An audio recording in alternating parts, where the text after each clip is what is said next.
Honorable Commissioners, welcome back. Welcome back, Council. And now we will give a chance to the Attorney General to answer, to ask. Sorry.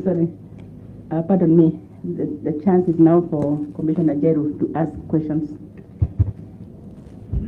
Thank you, Honorable Chair.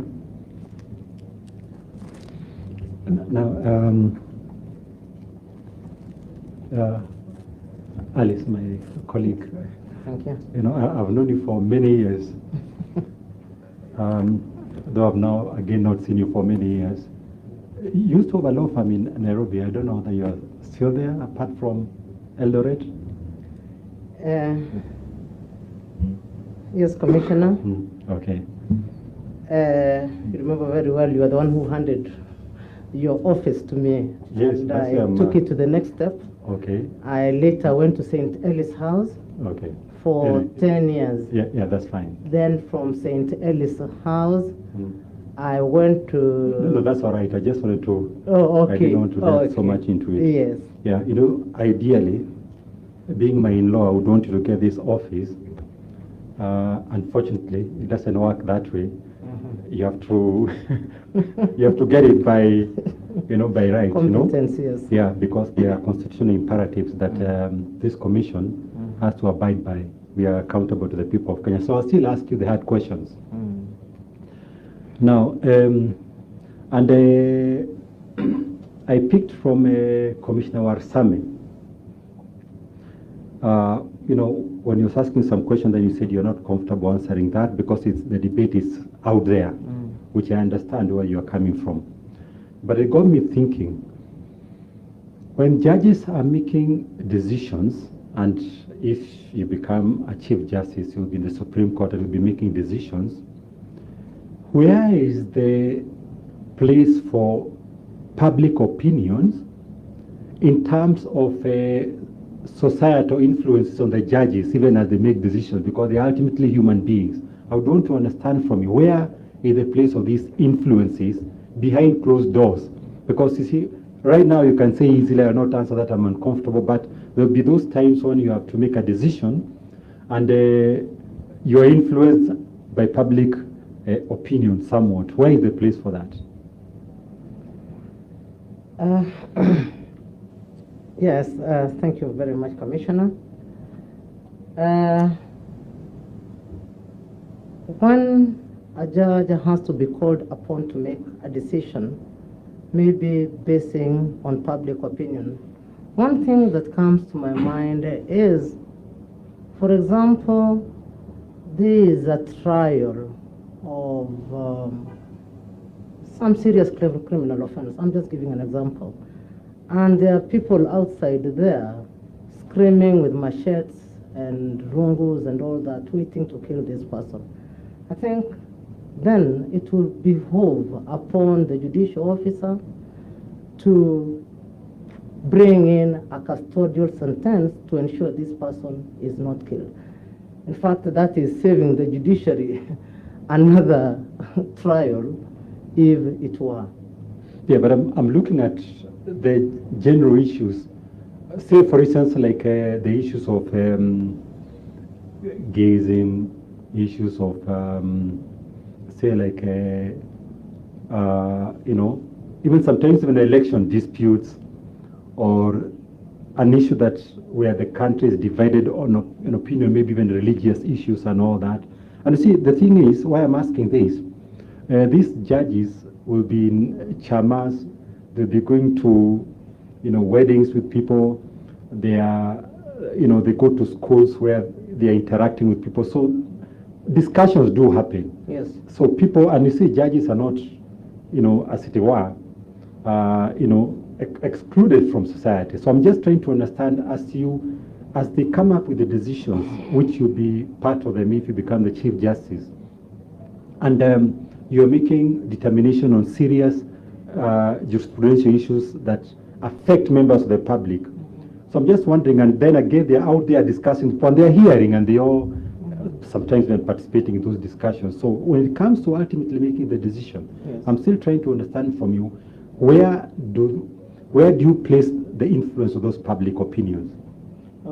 Thank you very much. I've gotten you very rightly, correctly. Yes, in as much as... In summary. Yes. Really, for the judge, you don't have to take your decisions because of public opinion. Doesn't play a role. You've taken an oath of office to impartially and integrity-wise, competence-wise, decide on an issue without that influence. In other words, what I mean is we don't have a place for that. As a judge, you must be integral. You make your decisions as per the law.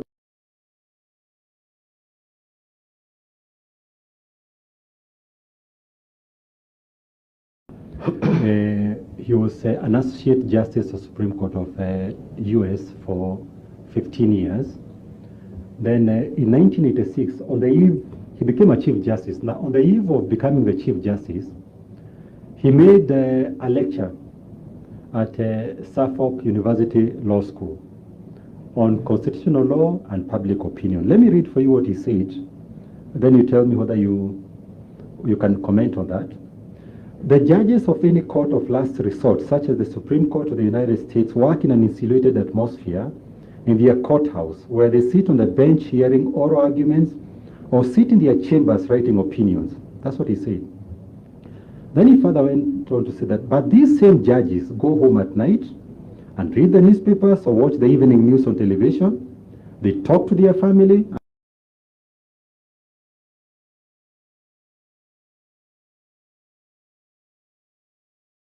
Which lap at the courthouse door. Now, if you go by what you just told me, this is a Supreme Court judge who now became a Chief Justice of the Supreme Court of the U.S. What is your position? Because it seems to be contradicting what you have just said.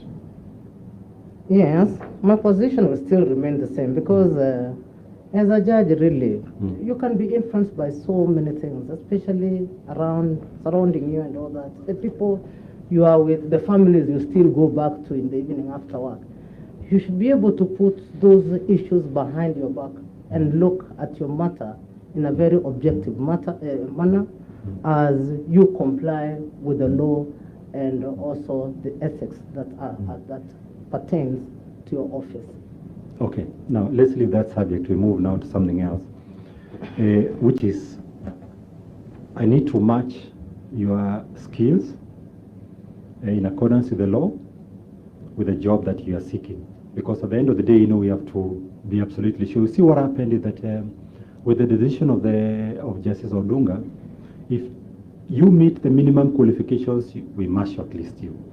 But at the time of the interview, we must now interrogate further and see whether indeed the qualifications match or not, which is why I will be coming to these questions. Now, my starting point, Article 166, Sub-Article 3, A, B, and C, is the one that now stipulates the qualifications of a Chief Justice.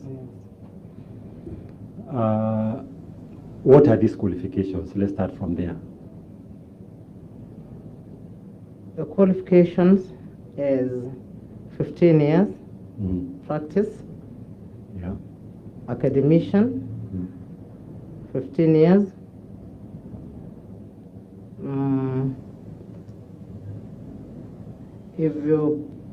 yes, that is for me. For me, it's 15 years in legal practice. No. And I have 25 years more than. No, that's, yes. You see, A says 15 years experience as a Superior Court judge. B, 15 years as a distinguished scholar, or academic, whatever you want to call it, or legal practitioner, or judicial experience, that 15 years, or experience in relevant legal field. That is B. Then C, aggregate of either A and B, aggregate of 15, isn't it? Yes. But now, so you've rightly said that yours is B. Yes. Distinguished legal practitioner. Yes. But you see, Of course, all lawyers who have done 15 years and above will say they are qualified, which is why the Constitution was very clear about distinguished, isn't it? That's where I want us to come to. Now, let's ask ourselves the definition of the word distinguished. If you look at Oxford's English dictionary, how it defines distinguished, it will say very successful, authoritative, right? Very successful, Yes. authoritative. It moves that way, you know, in terms of defining. That is now on Article 166, sabbatical 3. Now, I want to find out, let us look at now your CV. We look for very successful, authoritative, commanding great respect. In fact, that's what Oxford Dictionary says. Very successful, authoritative, commanding great respect. Yes. I would imagine now that is, you know, in the context of your peers, right? So I want you to tell me,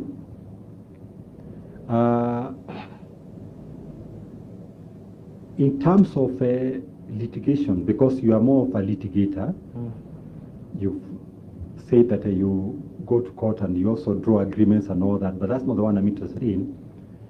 Give me cases that you've handled that have had great jurisprudential impact, right? Great jurisprudential impact, even widely reported, that now would make us in the legal profession say that yes, Alice Yano is a distinguished legal practitioner. So that now you can qualify for this position.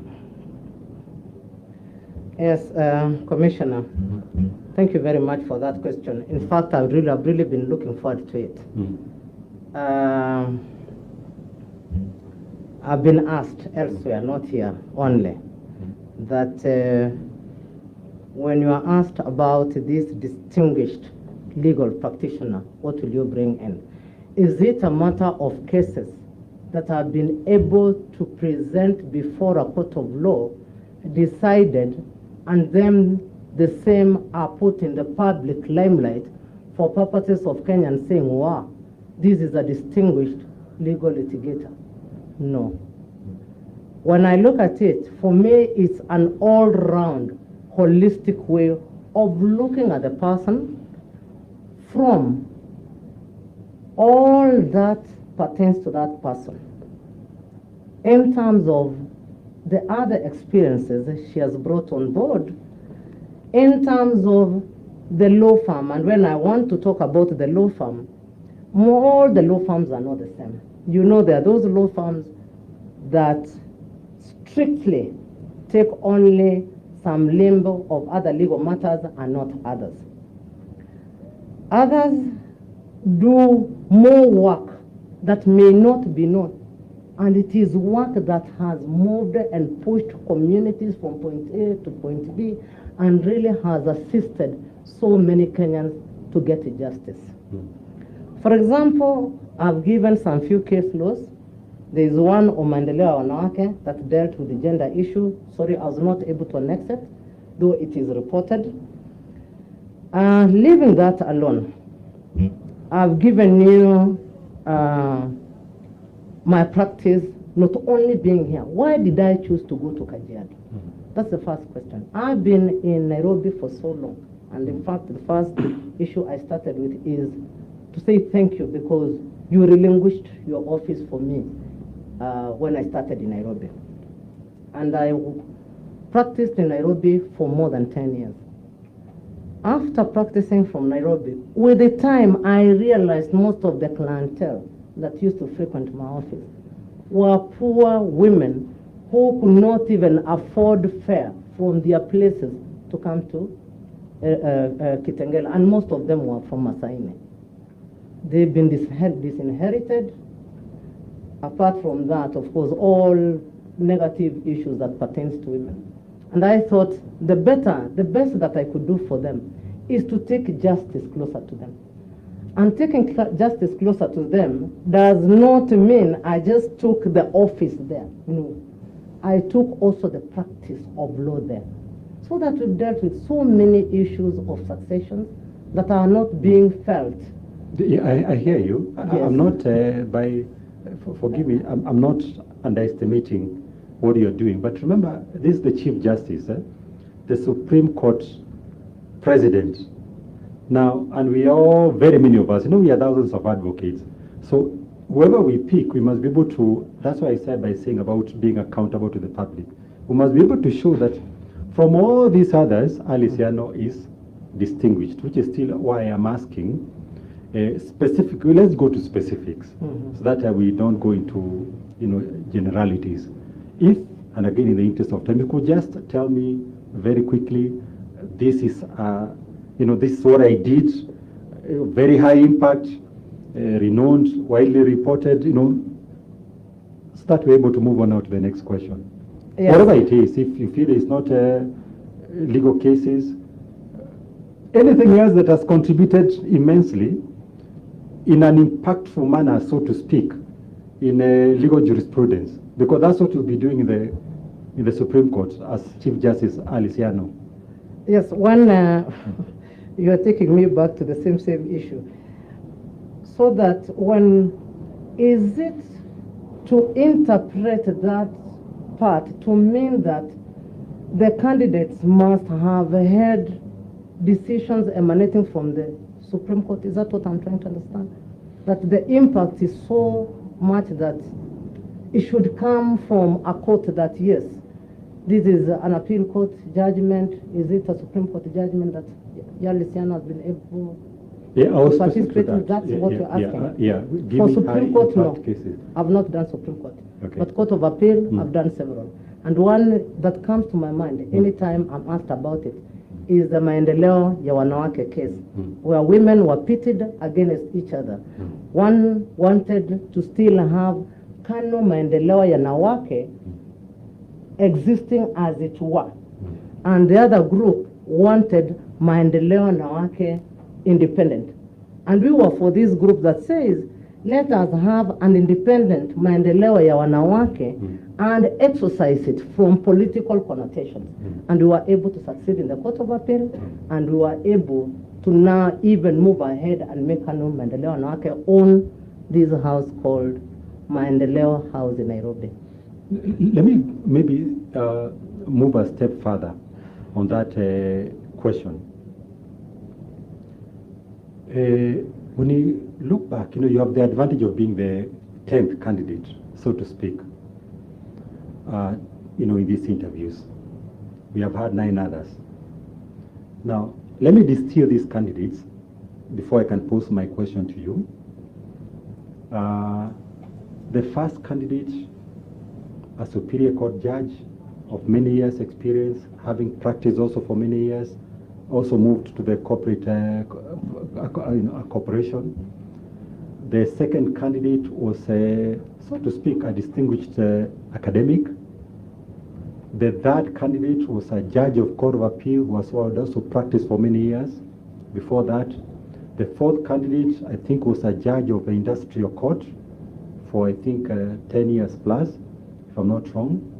The fifth candidate, a senior counsel, distinguished in law practice and previously a high-profile prosecutor. The sixth candidate was a former president of Industrial Court in Lesotho, senior Crown Counsel, now, practice in East African Community, Federation of Employers, Kenya Employers, now a distinguished Industrial Court judge, ELRC, so to speak. The seventh one is a very serious advocate who has done all manner of groundbreaking cases in the Republic of Kenya. The eighth one, a judge of Court of Appeal who literally has cut his teeth here for 34 years. The ninth one, a professor with the 2 doctorates, the one of yesterday, yes. Doctor, Professor. Now here you are. Yes. Now tell me why you are not all those others that I've just given you. Yes. Why it has to be you? As I told you earlier, I've been running a law firm since 1996 to present. I've done so many matters. Maybe most of them may not be in the public limelight. But for me, even representing or doing ADR or doing conveyancing and all that, that is still part of the law. So I've done as much as I've done, but maybe I've not been out there in the limelight to be told, to be heard, that Yano today appeared before this court and has done ABCD. No. I think, and then the experience I have, not only in that, my experience in CKRC, that is a precursor to this constitution. If it were not for the Bomas draft, we may not be enjoying this constitution. And that was a very, very rigorous work that actually, to my belief, has really prepared me in so many other undertakings that I've done. Because we did extensive civic education, collection of views, collation of the same, sitting down, coming up with a draft, engaging experts, benchmarking. In fact, there's something else I learned, Madam Chair, when you were asking me about this leadership. There's adding on to what I'm saying is benchmarking. Like now, when we benchmark in Rwanda, we did, we went to what we call Gachacha courts. Gachacha courts is a way of doing ADR, that is restoration, restoring a person who had committed a crime back to the community, because Tutsis and Hutus had to live together. I hear you, my sister. And looking at that, it was a way eye-opener, because then it is not only meting out sentences. My sister, I hear you, but, yes. but you know, there are so many lawyers who have also served in these commissions, in other bodies, and all that. But you see, that alone does not make them distinguished and fall into the category of those who can ascend to the Chief Justice. But again, with the rider, I'm not underestimating what you've done. You've done a lot, you know. Just the question of whether now, you know, it puts you a notch higher, you know, to occupy that high seat.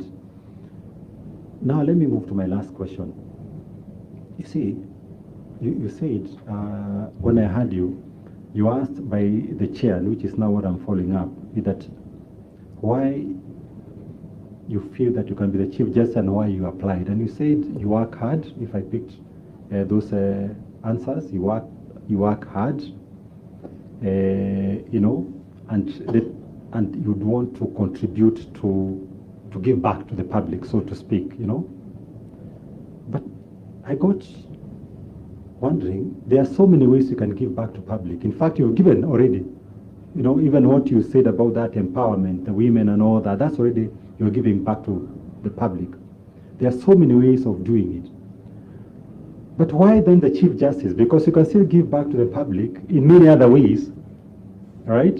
Without necessarily coming for the Chief Justice position, because that in itself is not a reason for us to hand over this position to you.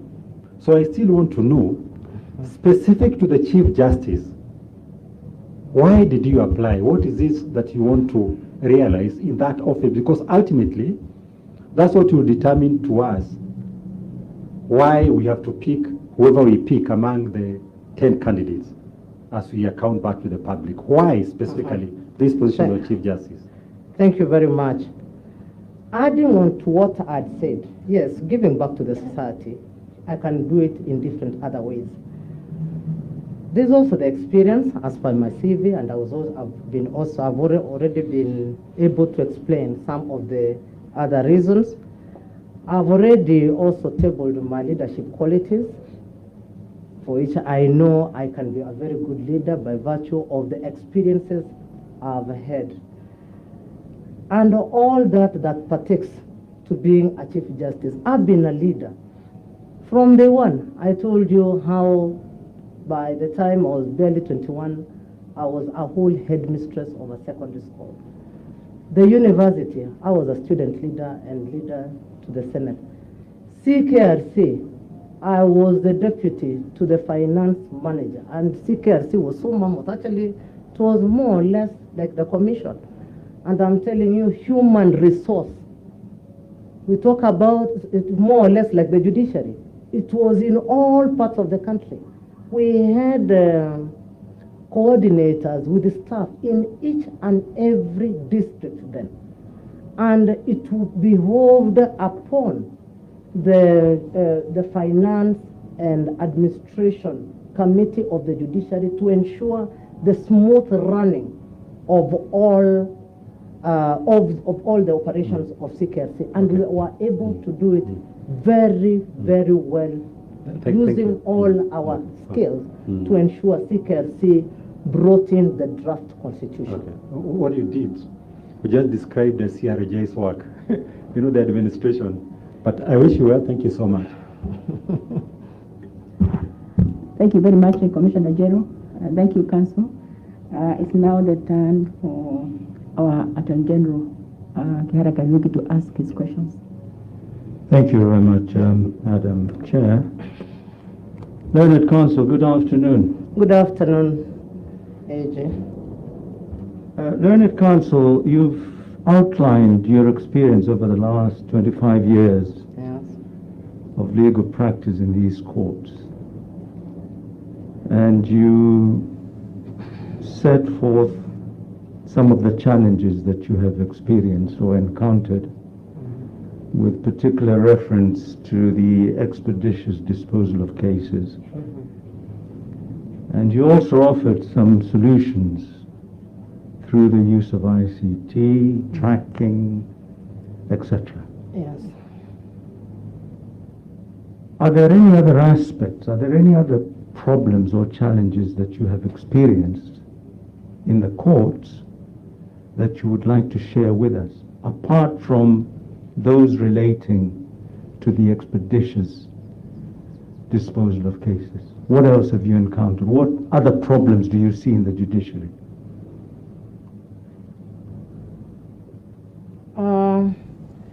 If I go to where Commissioner AG, is it that you want me to answer on, to provide an answer on what problems we've faced, or what problems the judiciary has faced?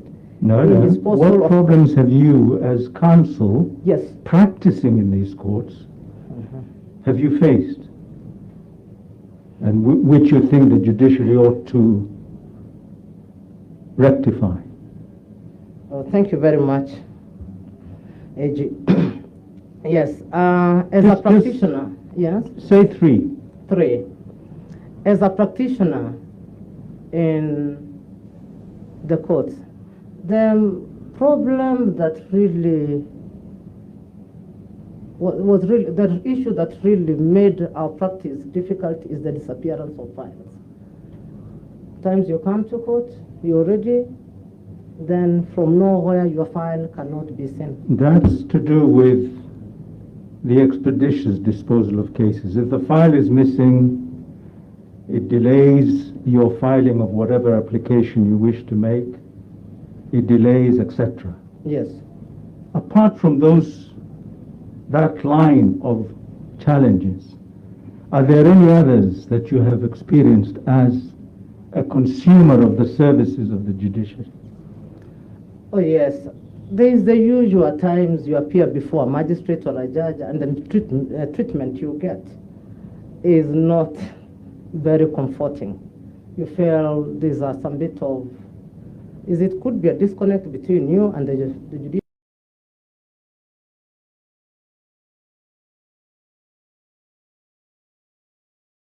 You know what does to the confidence of that advocate? You feel you even presenting yourself.